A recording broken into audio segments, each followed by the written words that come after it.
누군가의 감정이나 반응에 따라 내 기분이 크게 흔들렸던 적이 있나요? 그때 나는 왜 그렇게까지 영향을 받았을까요?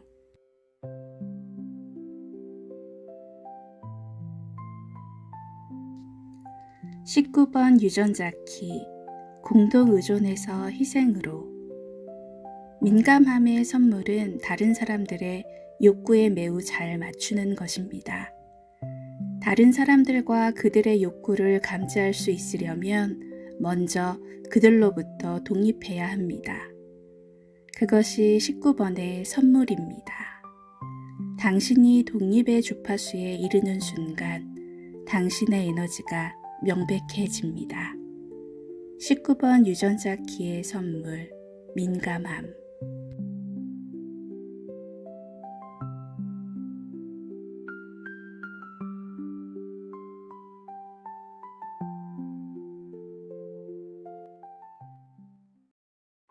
안녕하세요. 정한입니다.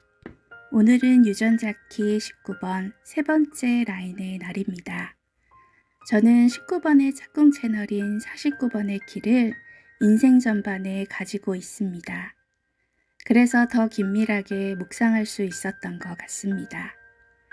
저는 이 키를 묵상하며 관계라는 이름 아래 제가 얼마나 자주 주도권을 외부에 내어주었는지, 그리고 그 과정에서 나 자신을 얼마나 방치해왔는지를 보게 되었습니다. 예전에 저는 누군가에게 매달리거나 불안을 드러내는 사람은 아니었습니다. 겉으로는 충분히 혼자서도 잘 지내는 듯 보였습니다. 하지만 19번을 묵상하며 깨달았습니다. 매달리지 않는다고 해서 반드시 독립적인 것은 아니라는 사실을요. 누군가가 나를 책임지게 두는 구조 안에서 내 결정권과 감정을 미루며 침묵하는 것. 그것 또한 또 다른 형태의 의존이었습니다. 사랑이라는 이름으로 나를 온전히 맡겨버리는 것은 당장 편안할지 모르나 결국 내 주권을 잃어가는 무거운 짐이 되었습니다. 그래서 저는 수동적이 되곤 했습니다. 다른 방법이 없다는 생각이 들면 빚진 사람처럼 숨을 죽였습니다. 저에게 공동의존은 집착이라는 드라마가 아니라 내가 선택할 권리를 잃고 상대에게 속해버리는 무력감의 형태로 찾아왔습니다. 학창시절 엄마의 선택이 곧 나의 최선이라 믿었습니다.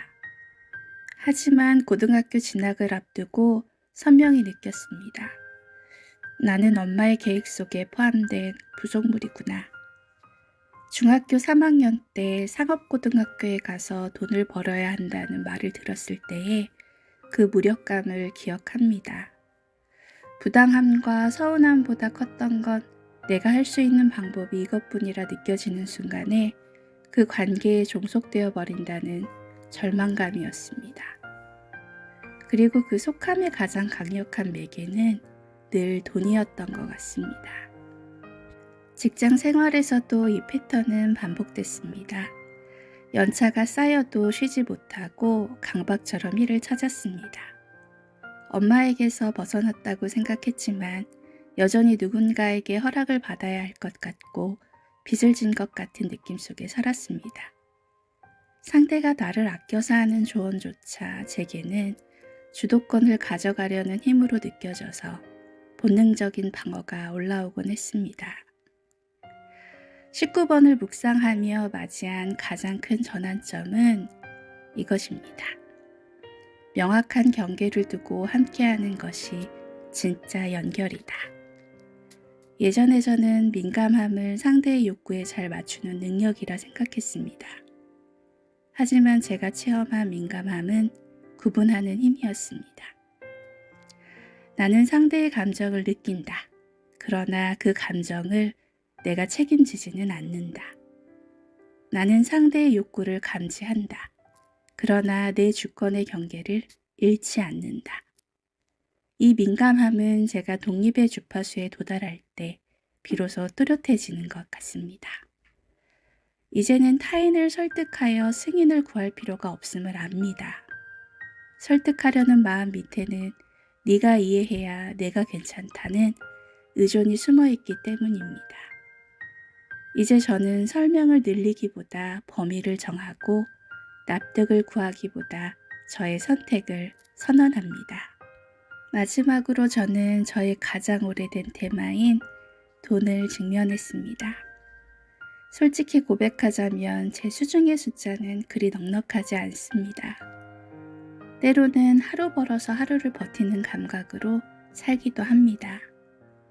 그럴 때면 어김없이 오래된 그림자가 속삭입니다. 너는 다시 돈에 의해 통제당할 거야. 하지만 19번을 깊이 묵상하며 깨달았습니다. 그 불안은 외부의 통제가 아니라 이제는 내가 나를 책임져야 한다는 내면의 신호였습니다. 저는 과거의 상처 때문에 돈에 속하지 않겠다며 돈을 멀리하면서도 그 태도가 오히려 새로운 불안을 만들고 있었던 것 같습니다.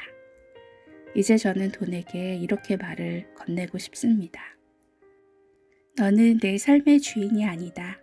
하지만 너를 무시하지도 않겠다. 너는 내가 나를 돌보는 데 필요한 고마운 파트너다. 코칭과 상담을 통해 내담자를 만나는 과정은 저에게 하나의 서약과 같습니다. 나는 더 이상 나를 방치하지 않겠다는 다짐입니다.